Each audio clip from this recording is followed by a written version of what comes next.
देखिए ये सवाल, इस सवाल में क्या बोला गया, हमें उस सबसे बड़े वृत्त की परिधि ज्ञात कीजिए। मुझे क्या निकालना है भैया, परिधि निकालना है। परिधि का फार्मूला क्या होता है, 2πr।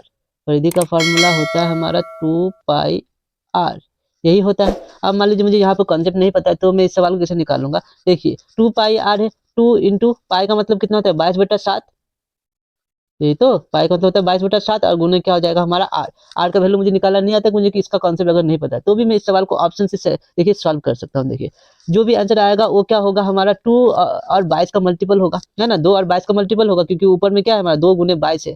तो आर तो हमारा क्या हो जाएगा, 7 के साथ हमारा आर का कुछ कट उठ जाएगा, क्योंकि हमारी संख्या जो है पॉइंट में नहीं है। जब पॉइंट में नहीं है तो इसको हम लोग बड़े ही आसानी से सॉल्व कर सकते हैं। मतलब यहाँ पर 22 और 2 का मल्टीपल तो आना ही है। जब 22 और 2 का मल्टीपल आना है, 22 मतलब क्या होता है 11 का मल्टीपल है, यानी जो संख्या 11 और 2 से कट जाए वही मेरा आंसर होगा। देखिए ऑप्शन ए देखिए मेरा कितना है 401। 401 क्या मेरा होगा आंसर, नहीं इसमें क्या है यूनिट प्लेस पे 1 है, जो 2 से कटने वाला तो है नहीं। उसके बाद ऑप्शन भी देखिए 396, यूनिट प्लेस में क्या है 6 है, एक इवन नंबर है तो ये 2 से कटेगा। 389 क्या है ऑड नंबर है, तो मेरा क्या हो जाएगा ये 2 से नहीं कटेगा। 5 भी मेरा क्या है ऑड नंबर है ना, यहाँ पे देखिए ऑप्शन सब देखिए 9 5 ऑड नंबर है, तो मेरा एक ही आंसर होगा बी।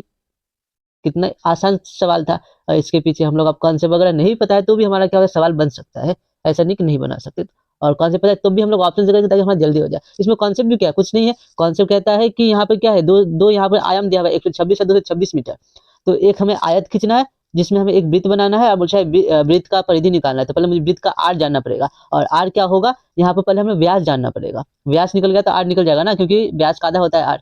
तो व्यास क्या होगा, जो छोटा भुजा होगा वही मेरा व्यास हो जाएगा। तो यहाँ पे देखिए 126 और 226 में कौन छोटा है 126, तो 126 ही हमारा क्या हो जाएगा यहाँ पर व्यास हो जाएगा। और व्यास जब 126 है तो बताइए भैया आर क्या हो जाएगा, तो आर हो जाएगा हमारा